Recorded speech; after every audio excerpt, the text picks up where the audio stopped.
ಬೆಂಗಳೂರಿನ ರವೀಂದ್ರ ಕಲಾಕ್ಷೇತ್ರದಲ್ಲಿ ದಲಿಯನ ಡೋಲು ನಾಟಕ ಯಶಸ್ವಿ ಪ್ರದರ್ಶನ.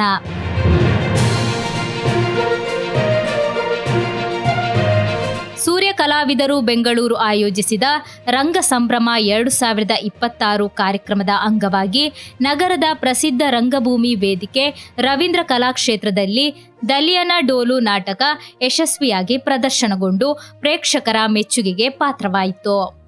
ಉದಯ ಸಾರಂಗ ರಚಿಸಿ ನಿರ್ದೇಶಿಸಿರುವ ಈ ನಾಟಕವನ್ನು ಸ್ವರ್ಗ ಭೂಮಿಕಾ ಸಂಡೇ ಥಿಯೇಟರ್ ತಂಡ ಪ್ರದರ್ಶಿಸಿತು.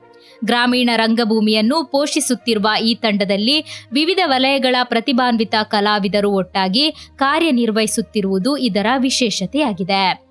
ಜಾನಪದ ಸೊಗಡಿನ ಸಂಸ್ಕೃತಿ ಹಾಗೂ ಜಾಗತೀಕರಣದ ಮಾಯಾಲೋಕದ ನಡುವೆ ಹೋರಾಡುವ ಗ್ರಾಮೀಣ ಬದುಕಿನ ಕಥಾಹಂದರವನ್ನು ಒಳಗೊಂಡಿರುವ ಈ ನಾಟಕ ಪ್ರೇಕ್ಷಕರ ಮನಗೆದ್ದಿದೆ.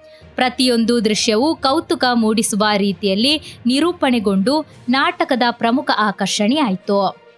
ನಾಟಕದಲ್ಲಿ ದಲಿಯ ಪಾತ್ರದಲ್ಲಿ ಪ್ರಸ್ತುತ ಪಂಚಾಯತ್ ಸದಸ್ಯರಾದ ರಾಮಚಂದ್ರ ಮೊಳಕ್ಕಾಲ್, ಮಾಯಾವಿ ಪಾತ್ರದಲ್ಲಿ ಯುವ ಉದ್ಯಮಿ ರಾಜೇಶ್ ಸ್ವರ್ಗ, ಊರಿನ ಜಮೀನ್ದಾರರಾಗಿ ಉಪನ್ಯಾಸಕಿ ಹಾಗೂ ಕವಯತ್ರಿ ನವ್ಯಶ್ರೀ ಸ್ವರ್ಗ, ಮಂಜನಾಗಿ ಬ್ಯಾಡ್ಮಿಂಟನ್ ಕೋಚ್ ಕೃಷ್ಣ ಮೋಹನ ಪೊಸೊಳ್ಯ, ಊರಿನ ಜನರ ಪಾತ್ರದಲ್ಲಿ ರಂಗಕರ್ಮಿ ಅಶೋಕ್ ಕೊಡ್ಲಮೊಗರು, ಗುಣಾಜೆ ಅಂಗನವಾಡಿ ಅಧ್ಯಾಪಕಿ ಸುಮತಿ, ಕುಮಾರಿ ವೈಷ್ಣವಿ ಪೊಸೊಳ್ಯ ಮತ್ತು ಪೂರ್ಣಿಮಾ ಅಭಿನಯಿಸಿದರು.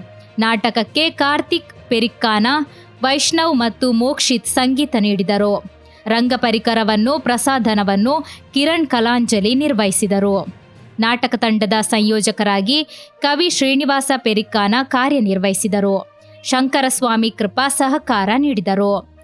ಈ ಪ್ರದರ್ಶನ ಗಡಿನಾಡ ಕನ್ನಡಿಗರ ಸಂಸ್ಕೃತಿ ಮತ್ತು ಕಲೆಗಳ ಧ್ವನಿಯನ್ನು ಬೆಂಗಳೂರಿನ ರಂಗಭೂಮಿಯಲ್ಲಿ ಪ್ರತಿಧ್ವನಿಸುವಂತೆ ಮಾಡಿತು.